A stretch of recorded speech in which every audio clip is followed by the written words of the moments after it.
В эфире виртуальная студия Национального центра «Россия». Меня зовут Николь Плиева. Здравствуйте. Сегодня мы продолжаем серию подкастов, которые посвящаются Великой Победе, нашим предкам, которые тогда победили для нас. В нашей студии сегодня внук Ивана Христофоровича Баграмяна, маршала и дважды Героя Советского Союза, Иван Сергеевич. Здравствуйте. Добрый день. Я рад находиться в этой студии и готов отвечать на все ваши вопросы. Отлично. Расскажите мне о победе. О победе. Надо тебе сказать, что у нас в семье так было принято. 9 мая – это самый главный праздник в семье. Надо еще сделать одну такую-то ремарку, что для Ивана Христофоровича война закончилась не 9 мая, когда был подписан акт о капитуляции, а на неделю примерно позже. Потому что он заканчивал войну в должности командующего Третьим Белорусским фронтом в Восточной Пруссии. И там еще продолжалось активное сопротивление, несмотря на то, что был уже подписан акт о капитуляции Германии. Позвольте, я немного расскажу о вашем дедушке. Я подготовила небольшую справку. Иван Христофорович Баграмян родился в 1897 году в Елизаветпольской губернии, ныне территория Азербайджана. Родители дали имя Аванес. Однако спустя время решили, что мальчику больше подходит имя Иван. Юный Баграмян хотел работать на железной дороге и даже закончил училище по этому направлению. Но началась Первая мировая, и юный Ваня отправился на фронт. А потом была гражданская война, куда Баграмян тоже пошел добровольцем. Уже позже молодой и подающий надежды военный закончит высшую кавалерийскую школу в Ленинграде. Именно там он познакомится с Жуковым, Чистяковым, Рокоссовским, Романенко. Эту дружбу маршалы будут сохранять всю жизнь. Это про вашего деда говорили мастер стратегических сюрпризов. Что это значит? Это значит то, что он продумывал и делал неожиданные для противника удары, переброску войск и так далее. Скажем, в более-то современное время Баграмян разработал и осуществил операцию «Анадырь». Это в 1963 году был Карибский-то кризис, и СССР скрытно поставил на Кубу и ракеты, и личный состав. И вот эту операцию разрабатывал именно мой дед. Как раз это и свидетельствует о том, что он был как раз-то мастер скрытых стратегических ударов. Лето 1941 года. Юго-Западный фронт. Советские войска в котле. Ивану Христофоровичу поручен вывод передового отряда штабной колонны. Тяжелейшая операция. Можете рассказать подробности? Я могу рассказать, что его направили как раз в окружение, в расположение окруженных войск, где находилось, в общем-то, начальство, штаб Юго-Западного фронта. Баграмян прилетел на самолете, причем этот самолет садился на заминированный аэродром. То есть как-то чудом проскочил, это раз. Второе. Ему предоставили роту из боевого охранения штаба, и он должен был делать отвлекающий удар, который бы позволил командующему фронтом и другим-то генералам выйти из окружения. Но дело получилось таким-то образом, хотя его посылали, грубо говоря, на верную смерть, он не только вышел, но и вывел из окружения примкнувших к его отряду солдат и офицеров, то есть более и 10 тысяч человек. И за это вот он получил свой первый боевой орден Красного Знамени и был повышен до генерал-майора. Войну он-то начинал полковником. Сталин ставит задачу разгромить немцев под Харьковом. Наступление началось в апреле 42-го. И все шло по плану вашего дедушки, но операция не удалась. Баграмяна назначили виновным, и Иван Христофорович попадает в опалу. Как это все было? Это было, да, в общем-то, таким образом. Он был одним из разработчиков этой операции, докладывал о ней и в Генштабе, и в Ставке, и перед Сталином. Но ситуация получилась такая, что была и недооценена возможность ударов во фланге со стороны немцев. Было неполное взаимодействие с Южным фронтом. И это позволило танковым-то группам как раз сделать окружение, то есть окружить-то наступающие войска. И ситуация еще усугублялась и тем, что и Генштаб, и Баграмян, они сигнализировали о том, что наступление нужно приостанавливать, потому что была возможность попасть в котел.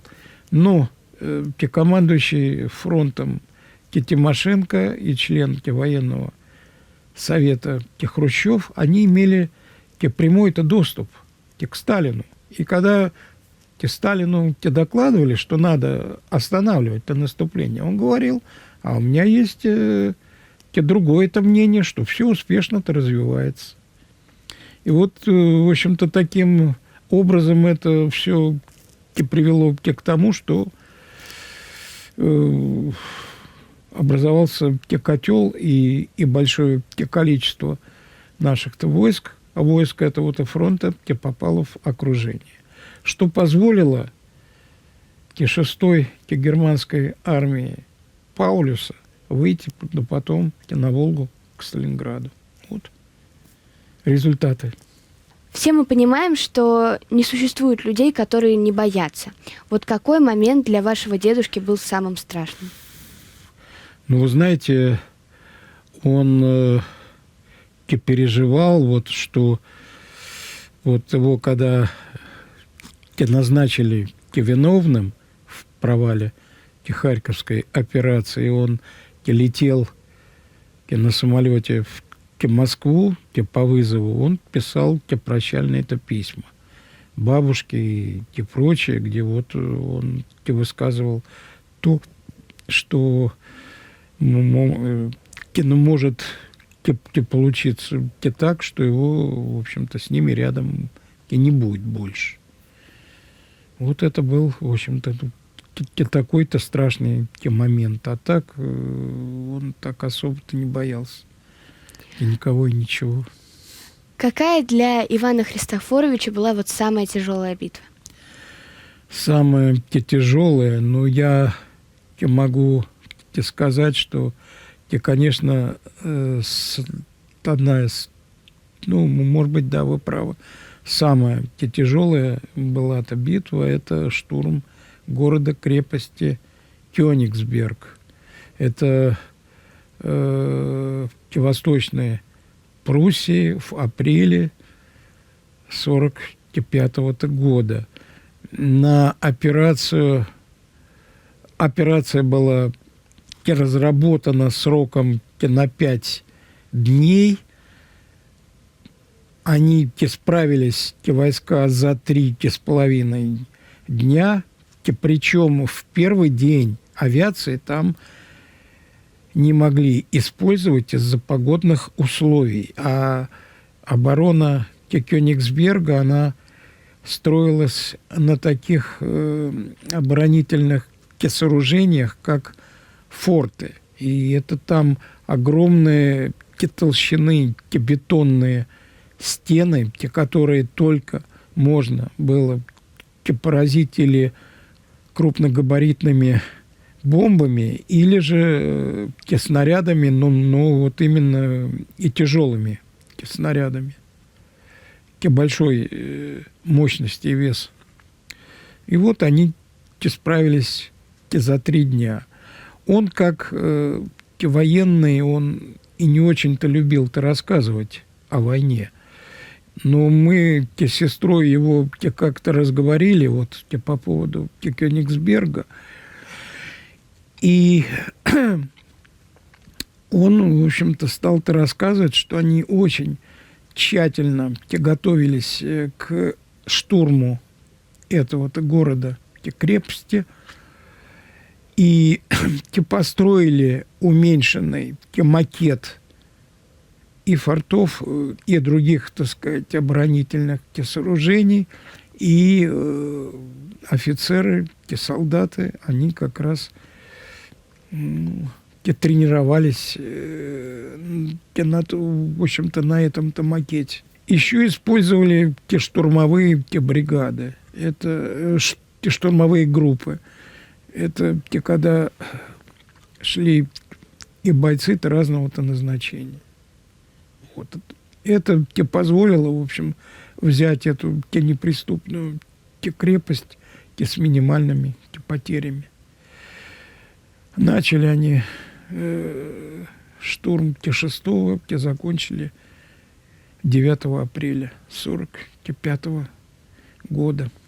Мне, в общем-то, довелось в 1972 году, когда дед летел в командировку в Калининград, в Кёнигсберг, он был в 1946 году переименован в Калининград, я его упросил взять с собой, и то есть это, конечно, были те незабываемые впечатления, где он показывал. Вот здесь у меня был командный пункт КП, там, в другом месте, куда меня отвезли, он принимал капитуляцию.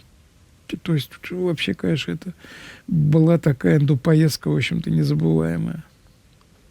История любви вашего дедушки и бабушки Тамары Амаяковны прямо как из какого-то драматического романа.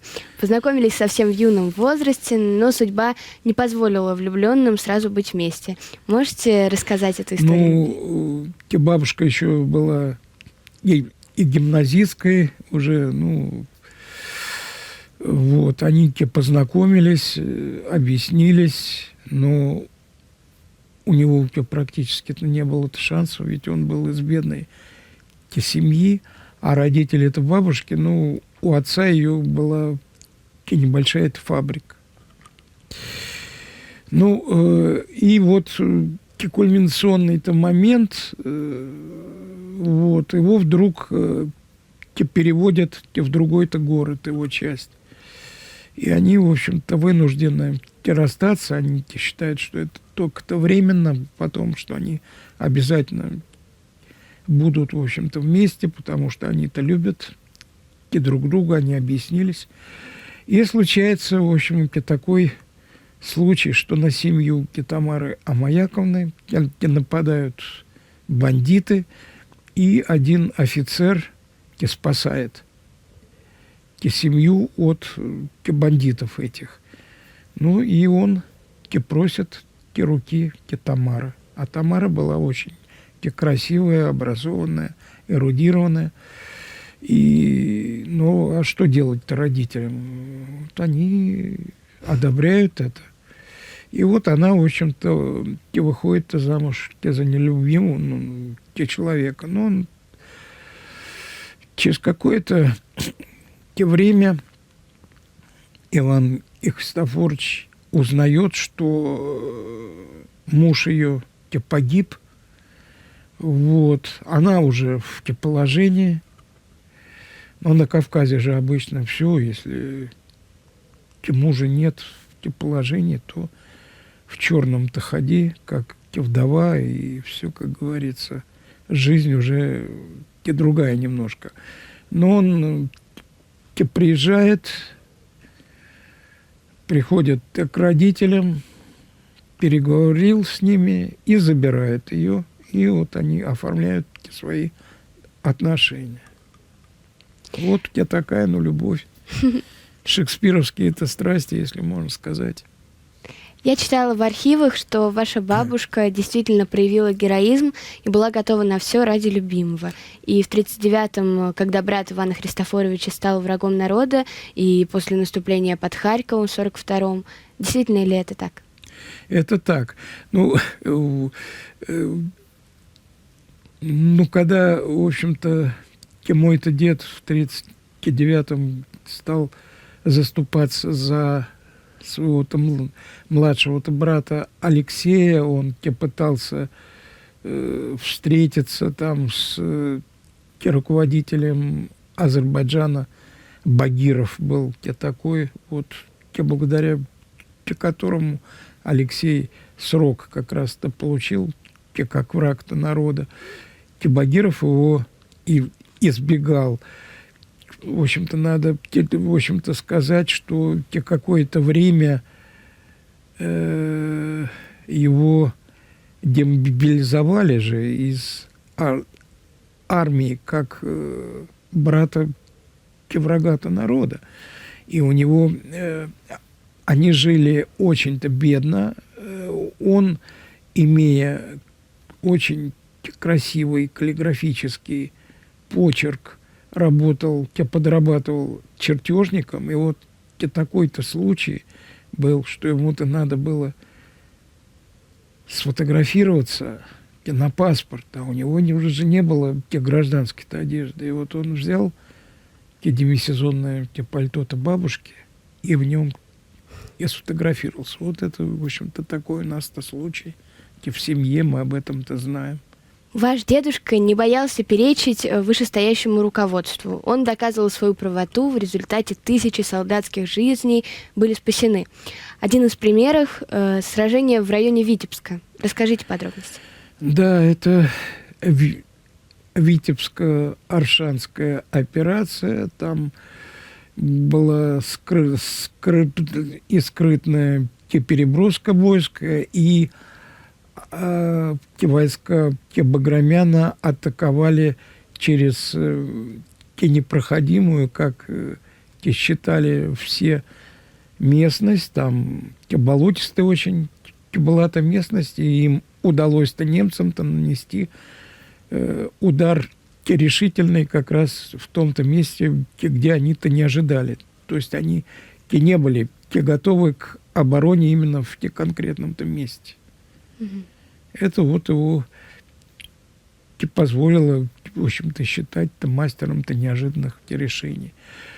И тоже еще было одно-то решение, когда была скрытная переброска войск фронта в Прибалтике.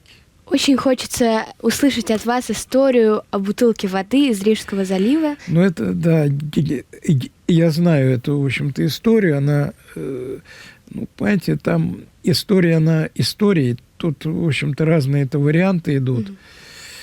И никто не знает, это было ли в реальности или нет. То есть по одной-то версии это была фляга, по другой бутылка, по третьей бочонок. Суть в чем была, когда Первый Прибалтийский фронт разрезал надвое группировку «Север», которая шла от и занимала территорию от Восточной Пруссии практически до Ленинграда, войскам-то Баграмяна ее удалось-то разделить, в общем-то, на две части. Они вышли к Балтийскому-то морю. И вот те танкисты наполнили вот то ли флягу, то ли бутыль, то ли бочонок. Это разные это версии есть. передали Баграмяну, и он с адъютантом послал этот сосуд, я бы сказал, потому что тут разные это варианты, в Москву, к верховному, к главнокомандующему Иосифу Виссарионовичу Сталину. Но пока самолет летел с адъютантом, танковые дивизии немцев, наши и войска с берега-то выбили.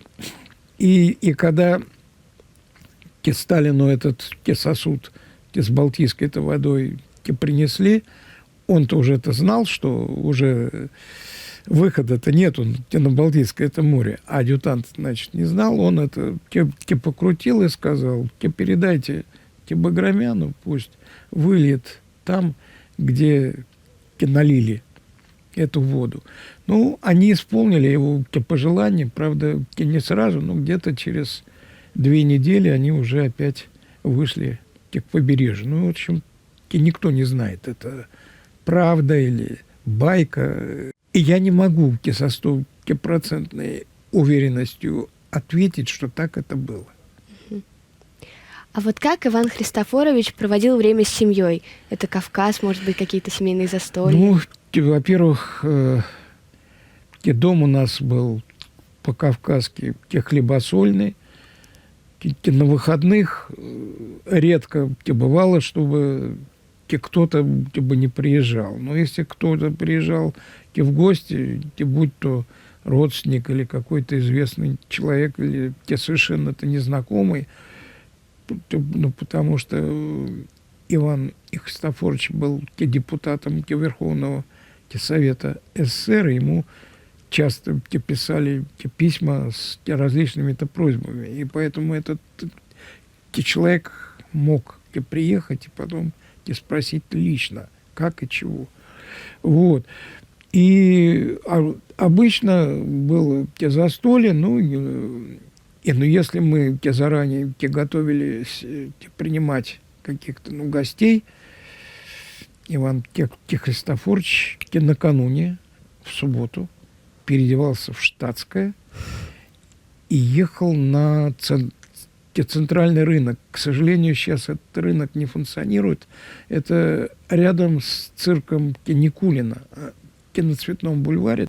Вот это был знаменитый центральный московский рынок. И вот он в штатском ходил по рядам и смотрел мясо.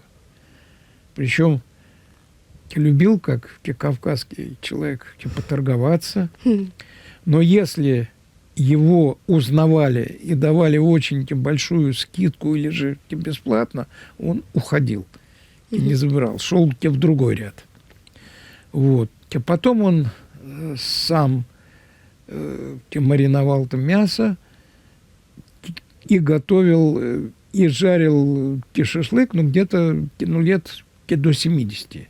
А потом эти функции как перешли ко мне, потому что ему уже тяжело стало готовить. Тем более у нас мангала, как у нас современные, на таких-то ножках, там ты крутишь, это ничего.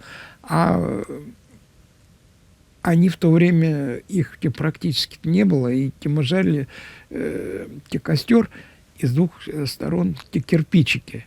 Поэтому-то надо же было-то нагибаться, а ему уже тяжело. По возрасту, ну, конечно, тяжело было. Были ли какие-то семейные традиции, может быть? Ну, я уже сказал, что у нас главный праздник, это 9 мая. И традиция еще была простая, как кавказское гостеприимство. Кто бы ни приходил, если утром там чай до кофе, если в обеденное время приглашали на обед, там, и т.д. То есть всегда угощали гостей. Каким Иван Христофорович был дедушкой? Ну, вы знаете, у меня очень много впечатлений, потому что до 6 лет, когда он командовал Прибалтийским военным округом, это до 1954 года, когда его перевели в Москву, С вот рождения до этого периода я жил с ним и с бабушкой в Риге. У меня родители жили в Москве, приезжали в отпуск или на праздники, а так я каждый день, в общем-то, общался со старшим поколением. И они были для меня, в общем-то, ближе, чем родные-то папа с мамой, потому что это с детских лет это все, конечно, воспринимается. Спасибо вам большое. В нашей студии сегодня был внук Ивана Христофоровича Баграмяна, маршала и дважды Героя Советского Союза, Иван Сергеевич. Я, Николь Плиева, напоминаю, что это проект Национального центра «Россия». Расскажите мне о победе. Увидимся.